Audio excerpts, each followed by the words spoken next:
man ma ñëw yow nga ree man tamit man ma reetaan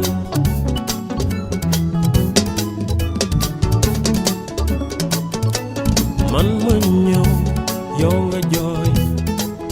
Mesdames et messieurs, bonsoir. Soyez les bienvenus à votre émission Leitmotiv, votre émission d'inspiration et de motivation. Nous recevons ce soir pour vous un jeune qui est parti de rien et qui aujourd'hui est une star incontestable de la communication au Sénégal. Boops, bonsoir. Bonsoir Corinne.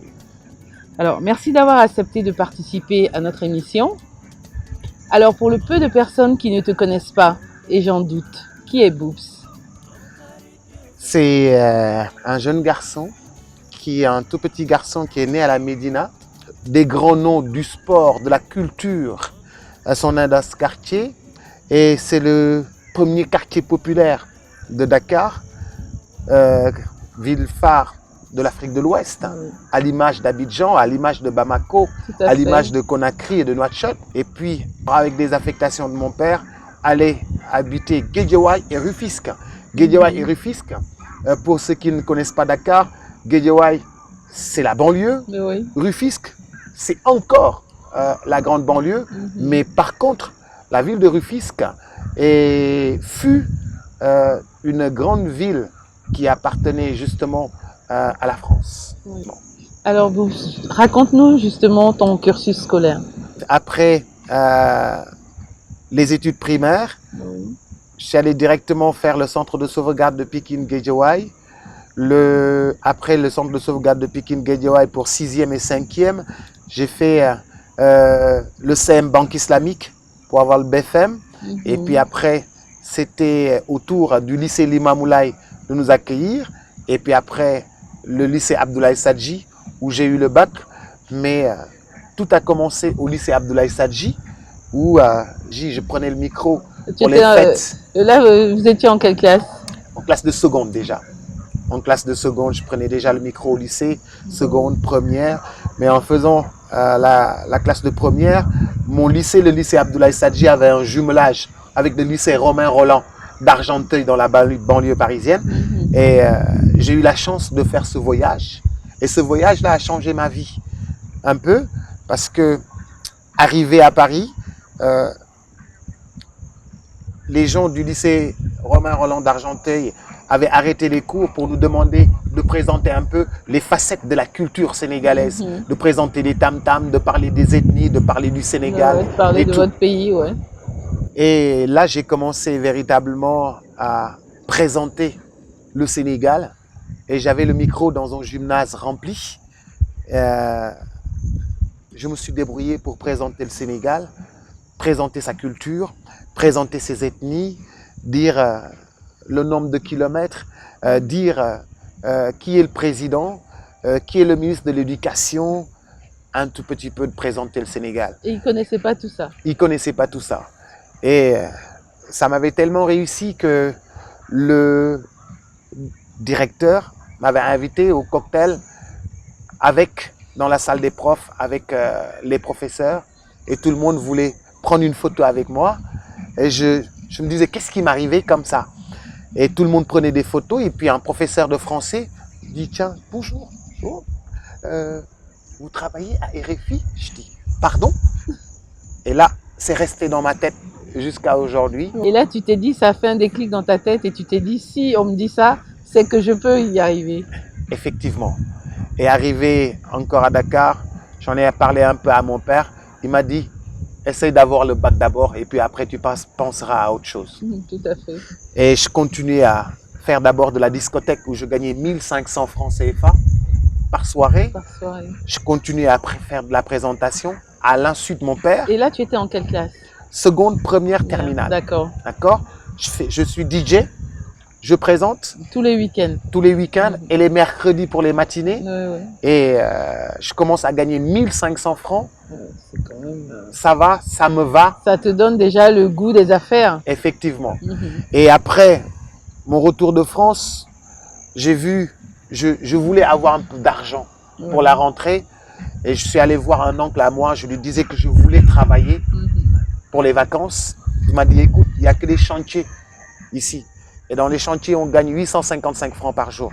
Je me suis dit, il n'y a pas de problème. J'ai envie de travailler, j'ai envie de gagner de l'argent. Je travaille toute la semaine dans les chantiers et le week-end. Ça, c'était déjà l'été. Oui, le week-end en discothèque pour gagner 1500. Ouais, déjà à la fin de la semaine, ça faisait un bon petit pactole. Voilà. Et j'ai continué comme ça durant l'été. Et puis pour la rentrée, on avait un peu d'argent pour s'acheter des Reebok Pump, des Michael Jordan, des casquettes qu'on aime toujours. Et pour ressembler à un véritable disque jockey à l'école. Oui, et surtout celui qui revenait de Paris. Carrément. Alors après le bac, qu'est-ce que tu décides donc de faire? Alors, je commençais à gagner un peu d'argent entre seconde, première, terminale. Et j'avais fait des économies.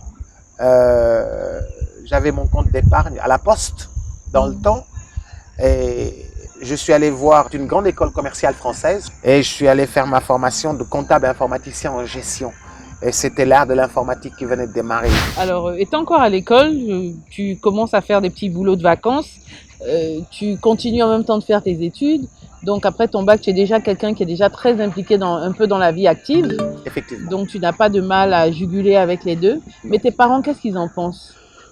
Écoute, mon père, j'avais un petit problème avec lui parce que il n'aimait pas les sorties, il n'aimait pas les boîtes de nuit. Et il ne savait pas que je faisais un peu de discothèque.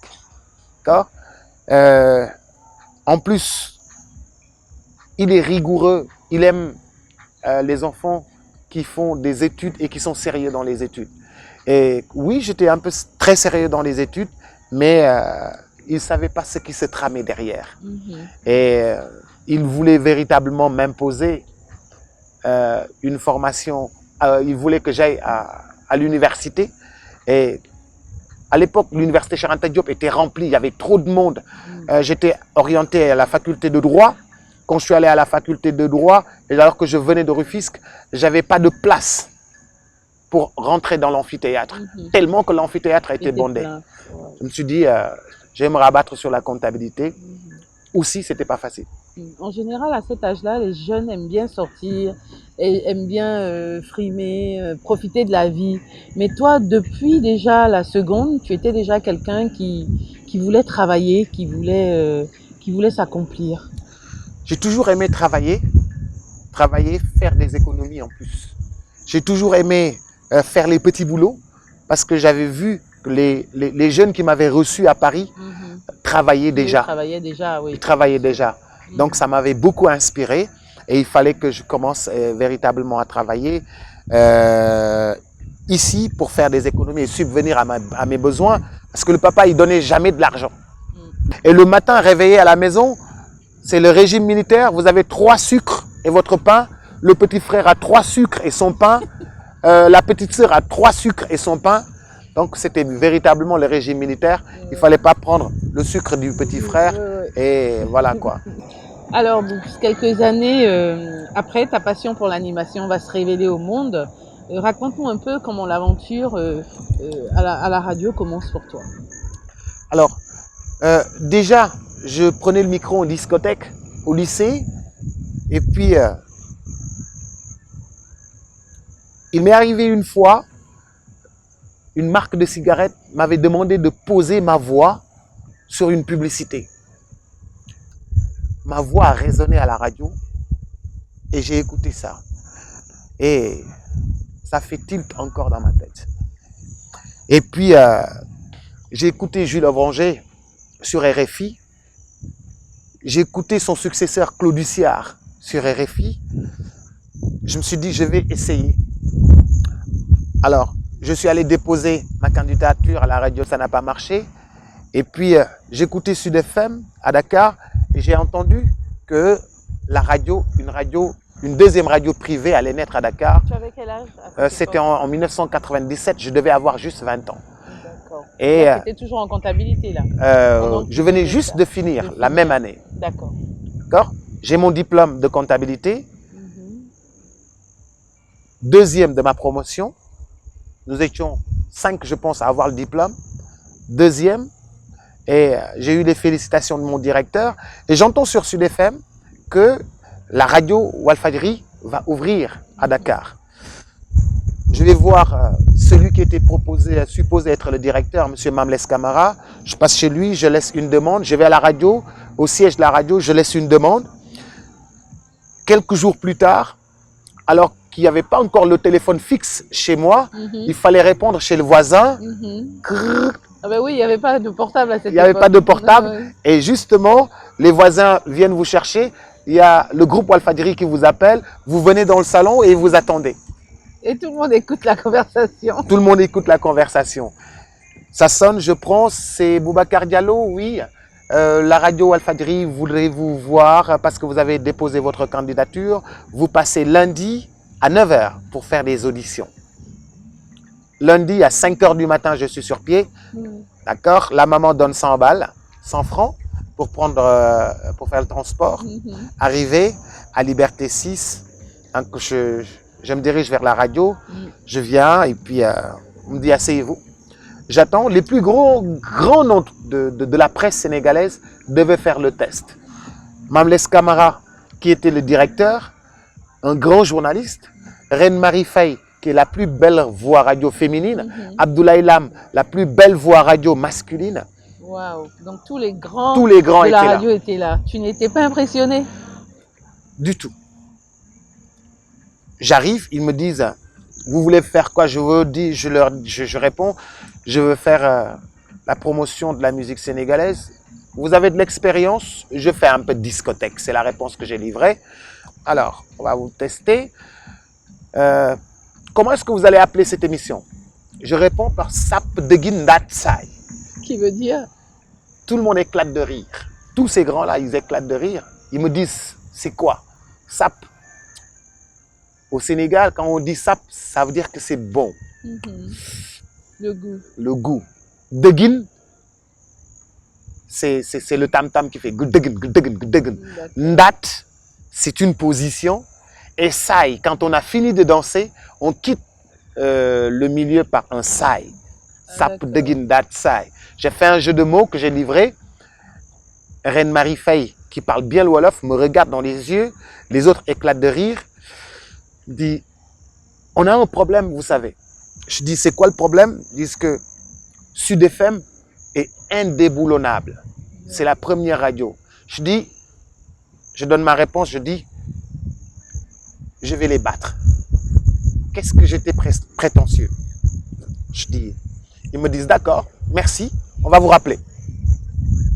Je retourne, je fais une semaine, mais une semaine qui a valeur de 5 ans pour moi, oui, pour attendre qu'on me rappelle. Tout à fait. Une semaine plus tard, on me demande de venir en studio. Je viens en studio, et puis hop, il y a quelqu'un qui s'appelle Jupiter Diagne, dont le papa aussi a une station de radio. Il avait quitté la station de son père, qui devait nous faire les tests. Et puis hop, je commence à parler. Il me dit, super. On dirait qu'il s'y connaît. Je suis retenu pour faire la concurrence à Sud FM pour une matinale très difficile, entre 9 h et 12 h.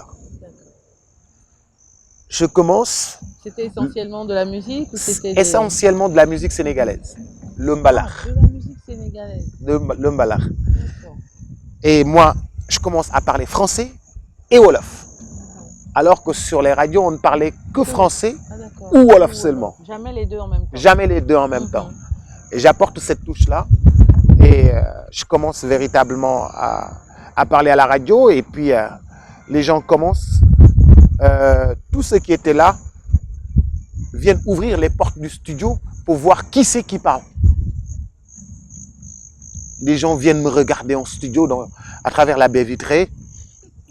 6 mois plus tard, mon patron arrive et en brandissant un papier, les pieds nus. On est premier, on est premier, on est premier. Mais premier de quoi? La radio Walfadjri est devenue la première station de radio du Sénégal, suivant les sondages. Il me regarde dans les yeux et me fait, ton émission est la première. Et puis, je ne comprenais pas. Donc tout le monde a dû sortir des bureaux. Oui, parce qu'il était spécial, le monsieur. Toujours très spécial. Comment ça? Et puis, c'est un arabisant. Il a un accent français bizarre. Et puis, oui, on est premier. On est premier, je ne sais pas ce qui Il se parlait passe. pas bien le français, Il quoi. ne parlait pas trop Avec bien le son français accent en avec plus. son accent. On est passé, la première radio du Sénégal, la première radio, on a devancé Sud FM, maintenant on est premier. Il me regarde dans les yeux, ton émission est la première. Ah, super. Et puis, il double mon salaire. Ouais, Je ouais. passe de 75 000 francs CFA à 150 000 francs CFA de salaire. Je ne savais pas ce qui m'arrivait. Et après, c'est la presse qui me réveille un peu avec des articles sur ma personne, des articles de presse sur ma personne, sur mon boulot. Et je m'en souviens un grand journaliste, Ibou Fall, avait écrit dans un quotidien de la place l'énergumène de Sap de Guindatsai. Parce que personne ne me connaissait. Et personne n'y croyait. Personne à n'y ça. croyait. Effectivement. Alors là, je commence à me réveiller un peu. J'ai la première émission de radio du Sénégal. Ça marche. J'ai un salaire. Vraiment, quelqu'un qui gagnait 855 francs gagne aujourd'hui 150 000 francs. Et comme j'ai fait des études commerciales, je suis comptable et informaticien en gestion, j'avais des cours de commerce. Je dis au patron, je veux un rendez-vous. Le patron me demande de passer au bureau. Je lui dis, écoutez, patron, c'est vrai, la radio, elle marche. Mais si la radio est écoutée dans les marchés de Dakar, dans les maisons, si on allait voir les commerçants Tout à fait.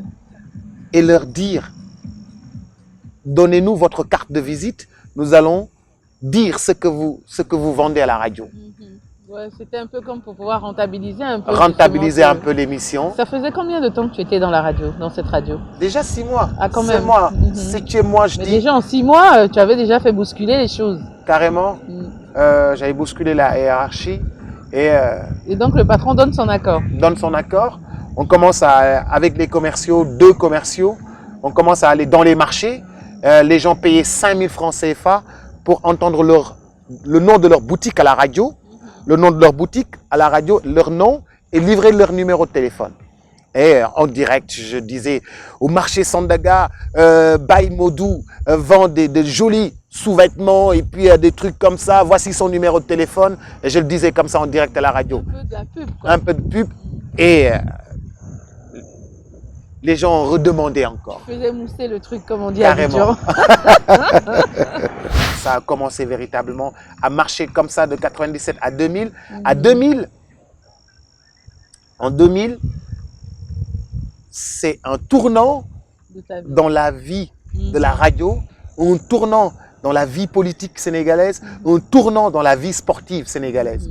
Le président Diouf quitte le pouvoir, le Sénégal va à la CAN avec El Hadji Diouf, Fadiga et les autres. Aliou Cissé est aujourd'hui entraîneur. C'est un tournant véritablement dans le Sénégal. Et Toi, tu restes 3 ans dans cette radio, c'est ça? 3 ans jusqu'en 2004. Ah, d'accord. Mais en 2000, le Sénégal joue la CAN et va en finale. Et à chaque fois, je disais à mon boss que je voulais installer un podium à l'extérieur. Le boss me dit, j'ai pas d'argent. Et moi, je prends mes sous, j'installe la sonorisation à l'extérieur et j'installe une scène à l'extérieur. Je voulais que ma radio, ou la radio Walfadjri, devienne le centre des victoires de l'équipe nationale du Sénégal. Après chaque match, le rendez-vous des Sénégalais ou des Dakarois, c'était à la radio et les artistes venaient spontanément chanter. Donc ça faisait un show, un gros show devant la radio. Improvisé et en direct à la radio. En plus. Et on disait que tel artiste va venir, tel artiste est arrivé, tel artiste est arrivé. Donc les artistes Même devaient les se politiques, faire, là, sur cette radio. même les politiques voulaient passer sur cette scène-là. Mais malgré tout ça, les années passent et tu restes au top, mais tu décides de prendre un risque en acceptant un nouveau challenge. Alors raconte-nous cette étape de ta vie où tu changes, tu décides de partir de cette radio où tu es resté quand même 3-4 bonnes années. De 97 à 2004, ça fait 7 ans. À 7 ans quand même. 7 ans déjà. Et Pourquoi? parce que Pourquoi en fait, cette décision? je commençais à étouffer À stagner. un peu parce que déjà, il y avait trop d'argent en jeu. Et sur les 5 000 francs que je gagnais sur les voies publicitaires, le boss voyait que j'avais le quadruple ou le quintuple Ouais. de mon salaire. Mhm. Et il disait que c'est pas possible que tu aies autant d'argent. Mais tu le méritais, de toutes les façons. Ben, ça se voyait pas comme ça à la radio. Et Dieu faisant bien les choses, Youssou N'Dour, la star planétaire, ouvre une station de radio qui s'appelle RFM et m'appelle et me dit, Boops, je veux véritablement travailler avec toi parce que là, c'est très difficile et j'ai envie que tu viennes pousser un peu ma radio. Dans la conversation, je lui dis, les yeux dans les yeux, si on arrive à s'entendre, tu ne paieras plus de salaire de ta vie. Il me regarde dans les yeux, il me dit, comment ça? En tout cas, je te le garantis. Et on arrive à s'entendre. Il me propose un excellent salaire, un gros salaire, et il me fait un énorme transfert, une prime de signature à l'image du déplacement de Paul Pogba au Manchester United. Ah, c'est formidable. Ça. Et en plus, il m'offre une 4x4 Mercedes, Waouh. alors que j'avais une petite voiture. Là, tu pouvais que dire oui. Je pouvais que dire oui, et c'était un challenge, mais c'était très risqué, parce que la radio venait de naître. Ouais. Il fallait tout recommencer Il à fallait zéro. tout recommencer. Nous sommes en 2004 et je me dis, écoute, il ne faut pas s'arrêter à la radio, il faut aussi faire de la télé. Et comme je critiquais beaucoup la télé à la radio, je me suis dit, je vais écrire une émission de télé en même temps. J'ai écrit une émission de télé qui s'appelle Millennium Star, que j'ai commencé à produire moi-même sur la chaîne nationale, et je commence en même temps à RFM. Elle a duré combien de temps cette émission? C'était par saison, D'accord. encore une saison de 9 mois. Une saison de 9 mois, j'en ai fait 2 saisons. Et il y avait des billes derrière. Après, en 2004, après tout cela, à la fin, l'opérateur m'appelle et me remet 18 millions. Waouh. C'était une première. D'avoir autant d'argent comme ça dans les mains. Ouais, c'était une première et ma vie allait aussi encore être changée. Et qu'est-ce que tu te dis à ce moment-là, précisément? Tu te Euh, retrouves avec autant d'argent dans les mains. je me suis déjà marié il y a 2 ans, en 2002. Je commence véritablement à devenir véritablement responsable. Et j'ai une femme. Et la vie commence à changer pour moi. Je ne suis plus le garçon qui doit aller en discothèque tout le temps. Je ne suis plus le garçon qui... Je prends conscience un peu de ma vie. Ma vie bascule un peu. Ben oui, ben est-ce Sur- que tu réalises, tu te rends compte de la chance que tu as? Ouais, je me dis que véritablement, mais j'ai bossé derrière, je pense. Oui, c'est vrai que tu as commencé très jeune, Ouais. tu n'as pas arrêté de faire Ouais. des petits boulots et tu mérites quand même d'être arrivé à ce stade. Mais justement, à ce niveau, si tu devais donner un conseil à tous ces jeunes qui nous regardent, qu'est-ce que tu leur dirais? Ne pas dire que il y a des petits boulots, je ne les fais pas. Si on devait recommencer, je suis prêt à aller balayer la rue. Je suis prêt à faire beaucoup de plongées pour gagner encore de l'argent. Je suis encore prêt à faire des petits boulots. Je n'ai pas honte de tout ça. C'est un contexte africain, économique africain difficile, mais les jeunes Africains sont valeureux, je pense. Tout à fait, je suis bien d'accord avec toi, mais on n'a souvent pas, malheureusement, en Afrique, la chance d'avoir les bonnes personnes en face, de faire les bonnes rencontres, parce que c'est vrai qu'on peut être quelqu'un de bien et de bon, et si on n'a pas les opportunités qui s'offrent à nous, c'est difficile d'avancer. Effectivement. C'est pas facile. Alors, je profite donc de l'occasion, Boops, pour remercier le Radisson Blu Dakar de nous avoir permis de tourner cette émission dans ce somptueux cadre. Malheureusement, Boops, le temps qui nous est imparti touche à sa fin. Je vous donne rendez-vous donc la semaine prochaine pour la suite et fin de cette émission consacrée à Boops. Que Dieu vous garde. La semaine prochaine dans Leitmotiv. Ma plus grande fierté, je pense, c'est ma femme, que je brandis comme un trophée. Ma femme, parce que vous n'imaginez pas, vous, Corinne, votre mari, en train de jouer une émission de télé-réalité, une série télé. Ah non, j'aurais même pas accepté. Voilà, puis je vends énormément de produits dans ce pays. Et c'est pas de ma grandeur, mais c'est la divinité. C'est le bon Dieu qui fait que quand je touche un produit, ça marche. C'est pas moi, comme le disait l'ancien président. toujours travaillé, beaucoup travaillé. Il n'y a que ça qui est vrai. Je ne prends jamais les initiatives de moi-même pour faire ceci ou pour faire cela. Je dis aux gens, écoutez, je vous responsabilise, guidez-moi parce que vous avez l'œil extérieur et je me fais tout petit sur le plateau. Et puis après, avec le tchatch et puis le truc, j'essaie un peu de faire du boops. Mais vraiment du D'autant DJ mieux. boops.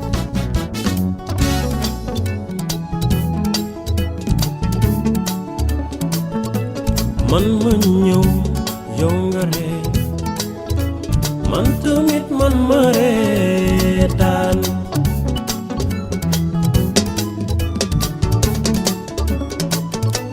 man ma ñëw yow